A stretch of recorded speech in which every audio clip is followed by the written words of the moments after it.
Hi everyone, my name is Tom Pettit and welcome to this episode of Beyond Come Follow Me. This week in your Come Follow Me lesson, you are studying the doctrine that is found in Doctrine and Covenants, section 19. And in this video, I am excited to share with you some of the stories that took place after this section was received. Pictured here behind me is the farm once owned by Martin Harris.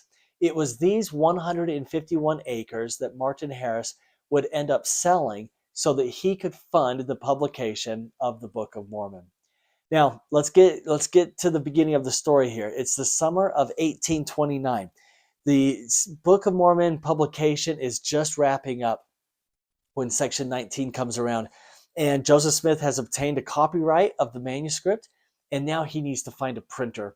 Well, conveniently located to his home in Palmyra is a printer by the name of E.B. Grandin. He's got a nice print shop. He's local, so it's convenient in proximity. And so Joseph goes to Grandin and says, we've got this big, long manuscript. We want to print 5,000 copies of this book. Well, in Palmyra, New York, back in the late 1820s, it was a sleepy little town.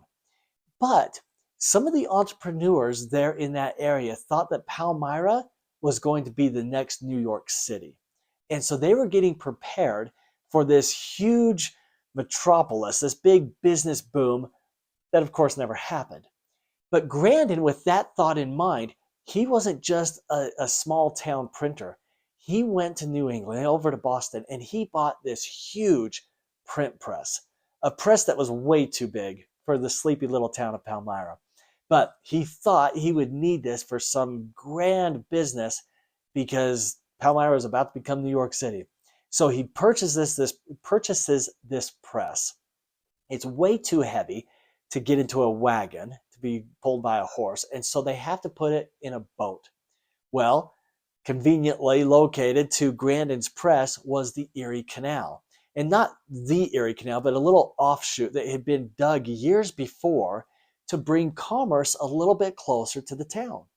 So out Grandin's back door, about 100 yards or so, 150 yards, is that little offshoot of the Erie Canal. Things are perfect. It's as though they were put in place many years prior to the need for the publication of the Book of Mormon. So Grandin buys this oversized press. He puts it on a boat. It sails right down the Erie Canal, 100 or 150 yards out his back door. A bunch of men muscle that thing from the shoreline into Grandin's press. And now he's got this big, beautiful press that can handle a job the size of printing 5,000 copies of the Book of Mormon. Joseph recognizes this. It's perfect. It's only about a mile and a half from his house. And so Joseph goes to Grandin and he tries to strike a business deal. And he says, hey, we've got the manuscript. We'd like you to publish 5,000 of these. Grandin was in the right place at the right time. However, he said no. Because in Palmyra were all the stories and a lot of rumors about Joseph Smith and gold plates and angels and that sort of thing. And Grandin said, I just don't want to get involved in that. And so he turned it down. So Joseph goes to nearby Rochester, New York. He finds a publisher who's willing to take on the job. And they start to make the agreement when the publisher says to Joseph, well, this is the cost. And it was such a crazy, exorbitant amount of money that Joseph says, that's not going to work. He finds another publisher there in Rochester who says, yeah, I'll do the job. And they come up with a time frame. They come up with a good price. And then the man says, this is a big manuscript. Where in the world did it come from?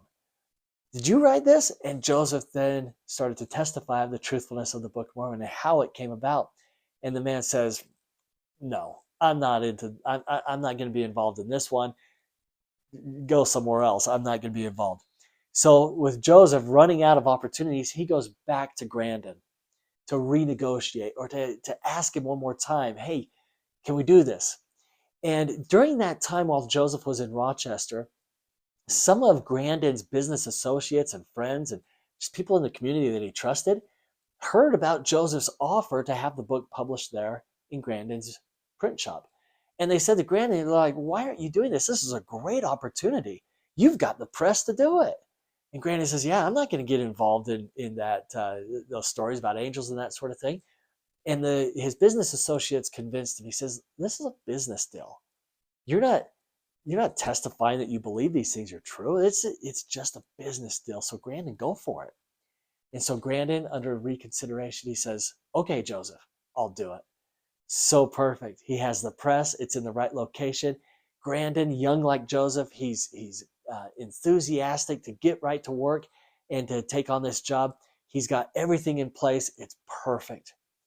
Except Grandin says, for a job this big, I need a promise. I need more than a promise. I need reassurance that you're going to actually be able to pay for this book when it's published. Now, Joseph didn't have any money, but Martin Harris did. And just like Grandin, the Lord had prepared Martin Harris for this moment. And that's what Doctrine and Covenants section 19 is all about, the majority of it.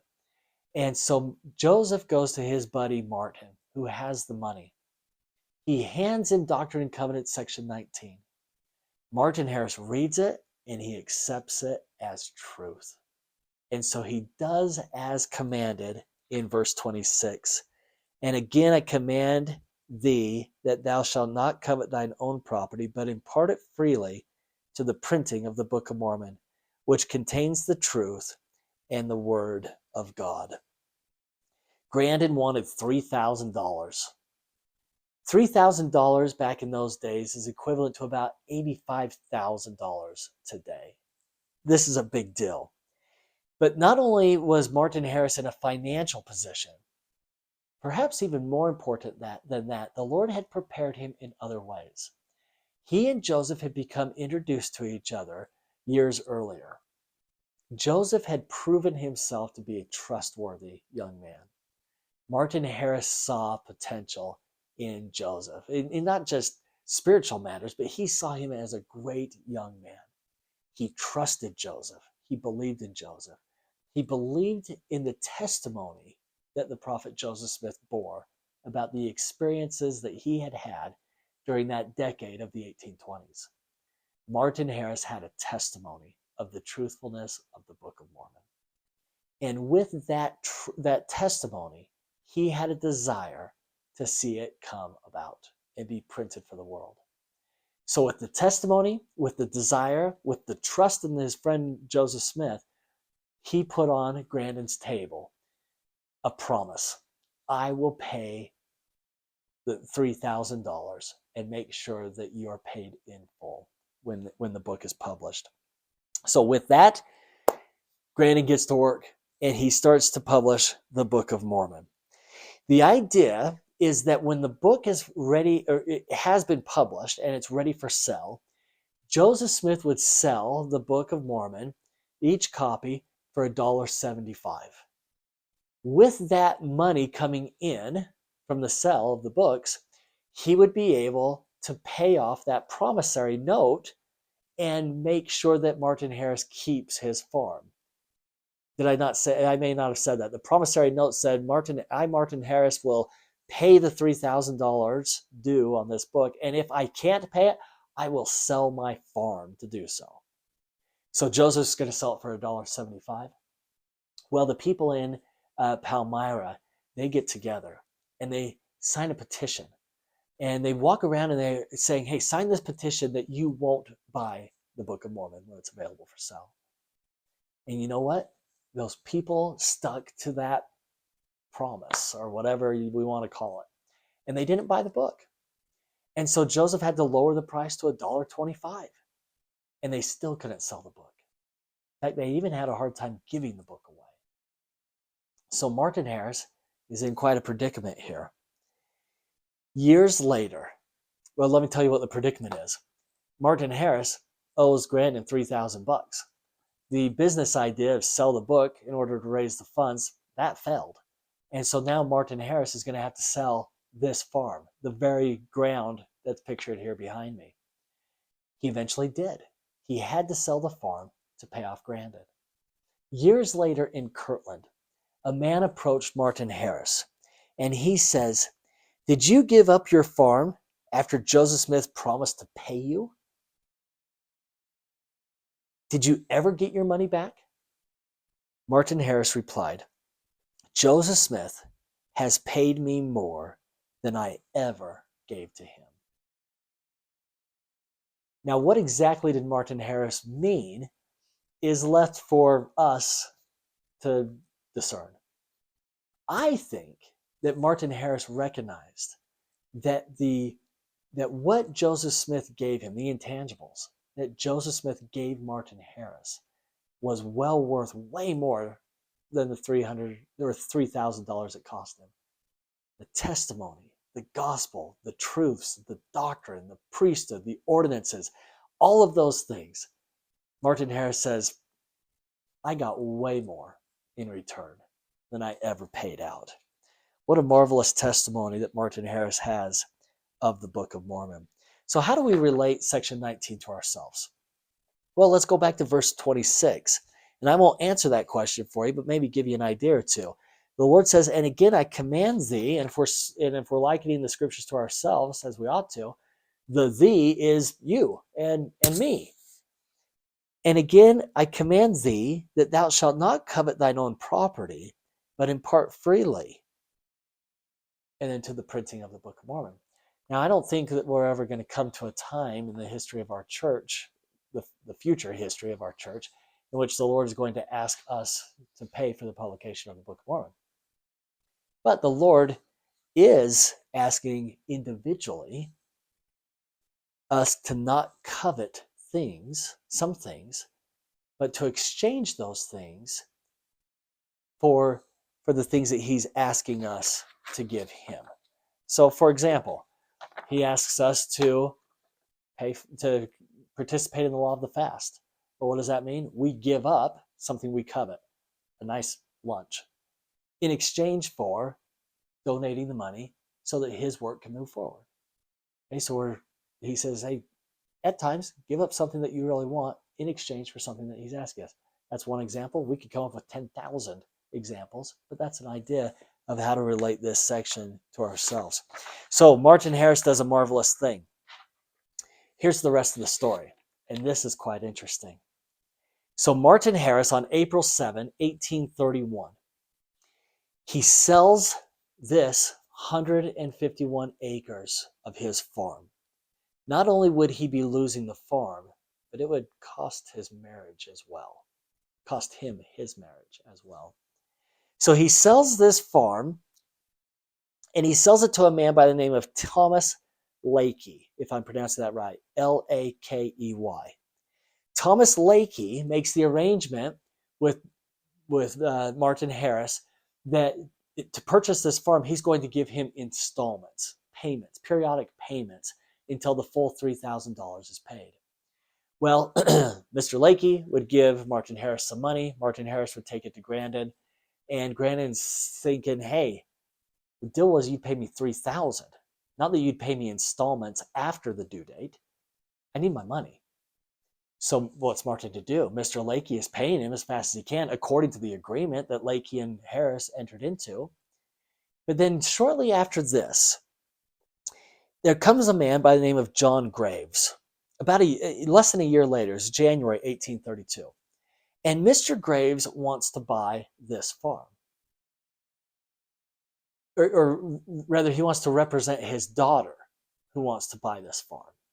His daughter just moved from England to Palmyra and was looking to purchase a big piece of property. She brought with her from England exactly $3,000 in gold coins. Mr. Lakey tells Mr. Graves, I'll sell you this property for $3,300. They take the $3,000 in gold coins. They come up somehow with the extra $300. Here's $3,300 in cash for the farm, Mr. Lakey. Mr. Lakey says, thank you very much. I will keep $300 for myself, and I will take the $3,000 and give it to Martin Harris. Now everybody's paid off, except for Grandin. Until Martin Harris takes that $3,000, he walks a couple of blocks down the road to Grandin's building, and he presents to Mr. Grandin $3,000 paid in full. How good is the Lord? I mean, to this point, this short video, we've talked about how the Lord prepared Grandin, how he prepared Martin, how he prepared Mr. Lakey, how he prepared Mr. Graves, and the daughter of Mr. Graves to bring $3,000 in gold coins from England with the express purpose of purchasing a large piece of property in a sleepy little unknown town called Palmyra. How amazing and incredible is this? You can't make up a story that good. It's so perfectly perfect that it could only be designed by our Heavenly Father. So 5,000 copies of the Book of Mormon are printed. They are now paid for. And I'm going to take a quick break in this video and virtually take you over to the Grandin building, show you what it looks like on the inside, and tell you how to take a manuscript to a book, how they would do it back in the 1820s. Pictured here behind me is the Grandin building in Palmyra, New York. It was here where prophecy was fulfilled. 2,500 years ago, Isaiah prophesied that a book with the fullness of the gospel would come forth. Nephi talked about it, and all the Book of Mormon prophets talked about it or prayed about it. They all looked forward to the day when their words would come out of this humble little building and spread forth throughout the world, spreading the gospel of Jesus Christ. The church owns this building. And if you were to take a tour with the missionaries, it's a great tour, but you'd find that the interior is mostly original. And so it's really fun to walk through the building knowing that you're walking on the floorboards where the prophet walked. Well, Joseph was in Harmony, Pennsylvania with Emma while the publication of the Book of Mormon was taking place here in Palmyra. He assigned Oliver Cowdery and Hiram Smith, his older brother, to oversee the publication of the Book of Mormon. Because of the 116 pages and losing those, Joseph was hesitant to just turn over the whole manuscript to Grandin, so he didn't. He asked that Oliver make a second copy. So we'd have the manuscript, and then we'd have the printer's manuscript. So Oliver Cowdery wrote the Book of Mormon by hand twice. Well, Oliver and Hiram would escort about 25 of those pages at a time, right here to this building, give them to Grandin. Grandin would work on them. When he was done with those approximately 24 pages, he'd give them back to Hiram and Oliver, and they'd exchange with another 24 or so pages. And this is how the process went on over the several months. Now, let me take you inside and give you just a very brief history or tutorial of how the Book of Mormon was printed back in 1829. The front room on the main floor was the store where Grandin sold his books. This became somewhat of a gathering place for the townspeople. This room is decorated today to look very much the way Grandin would have had it set up in his day. The next room is Grandin's office. It would have been here that Joseph Smith and E.B. Grandin would negotiate the terms of the print job and strike a deal to begin the work.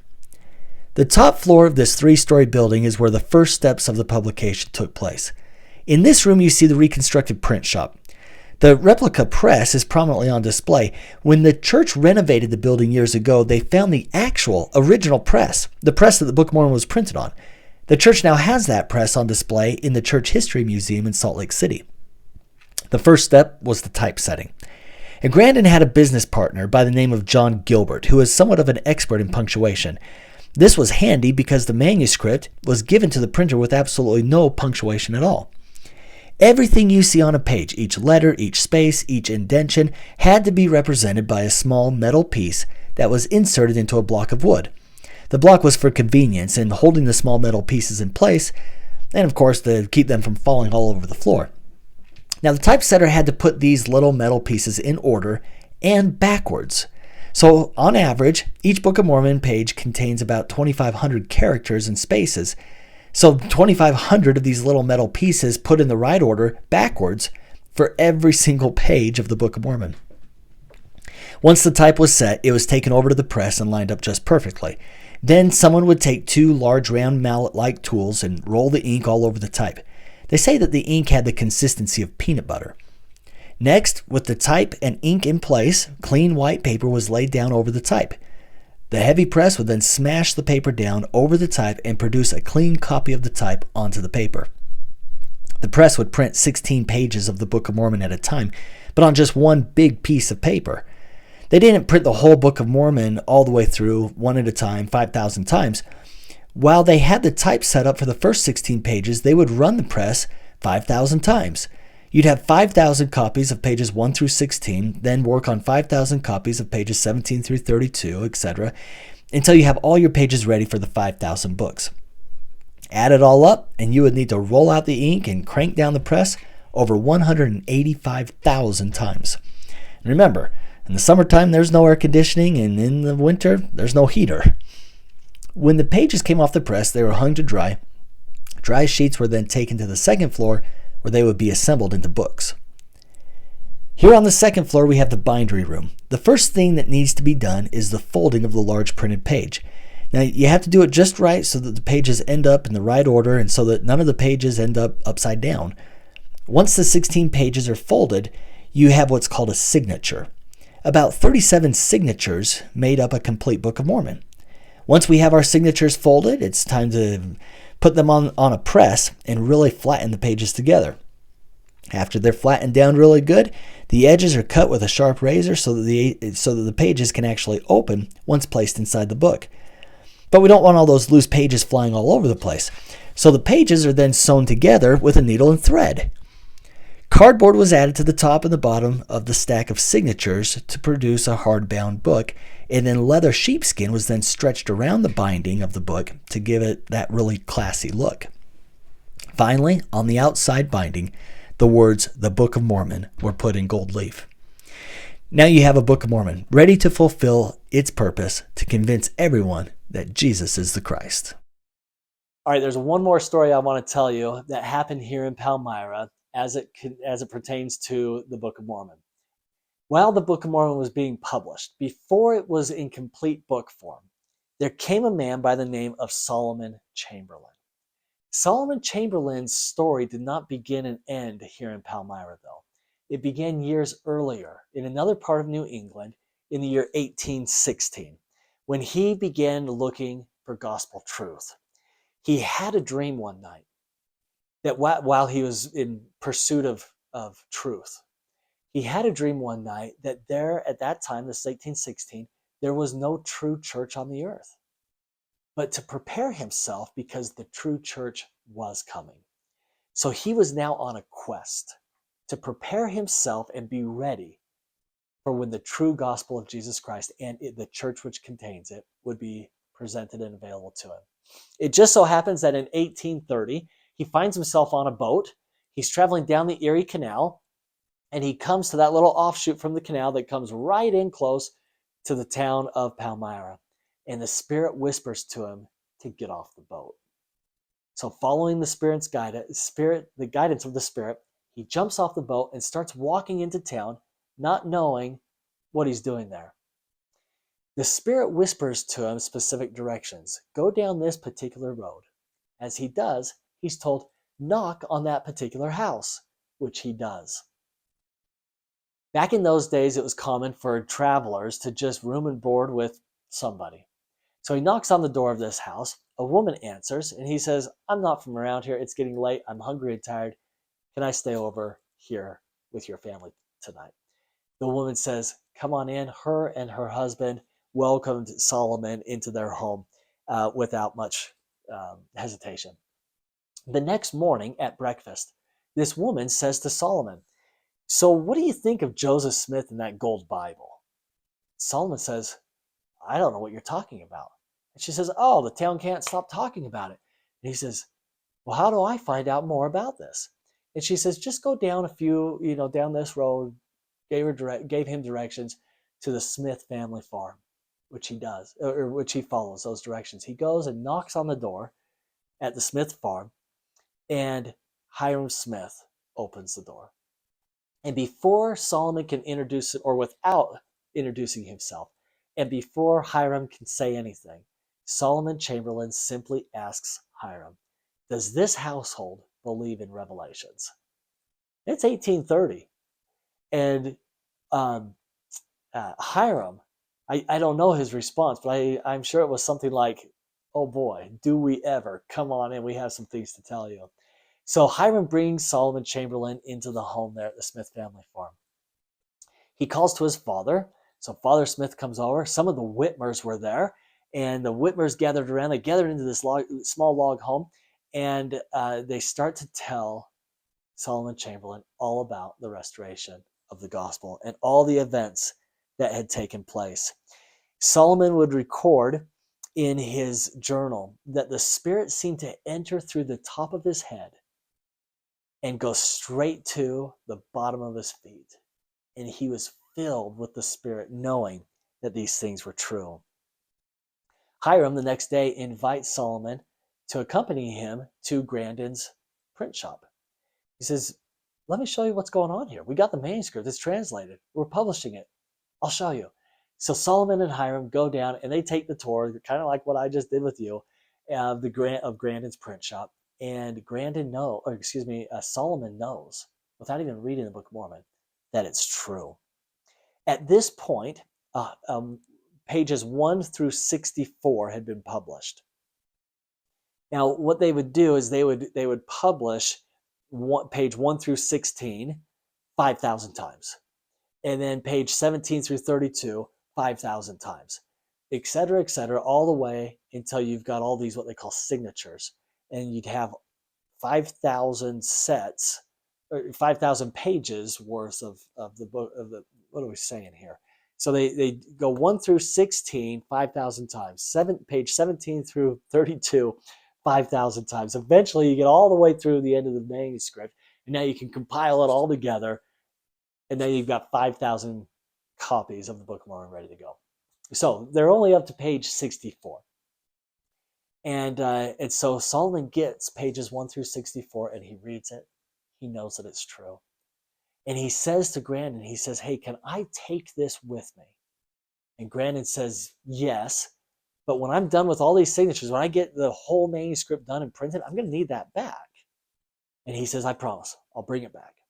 So Solomon takes those pages 1 through 64 of the Book of Mormon, and he heads back home in New England. And he goes on an 800-mile walk, preaching the truthfulness of pages 1 through 64 of the Book of Mormon. He's telling anybody who will listen that it's true, that the book is being published right now in Palmyra. It's amazing to me. As missionaries and as members of the church, we tell people about the restored gospel of Jesus Christ and say, hey, look at what's happened and the fruit that's come from what's been. Whereas Solomon is just on the other side of this story, where he says, hey, a restoration is taking place. This book is coming. You need to prepare yourself, he tells others, for this coming forth of the Book of Mormon, for this restoration, for this church which is going to be established. He was a forerunner. He was preparing the way. One day, he had organized with just pages 1 through 64 in hand. He organizes this group of people, and he stands in front of this large congregation to preach to them the truthfulness of what would become the Book of Mormon. Well, the crowd starts to get a little upset with Solomon. They start to shout at him. They try to drown him out. And then a couple of the guys get a little rough with Solomon, and they start to throw him out. 2 guys come to his rescue. They push the other people aside. They grab Solomon. They somewhat manhandle and escort him out to safety. These 2 men were brothers.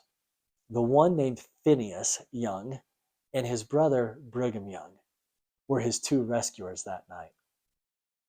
Now, Phineas and Brigham, they didn't really come much in contact with the unpublished Book of Mormon. They couldn't take it home with them. It didn't exist.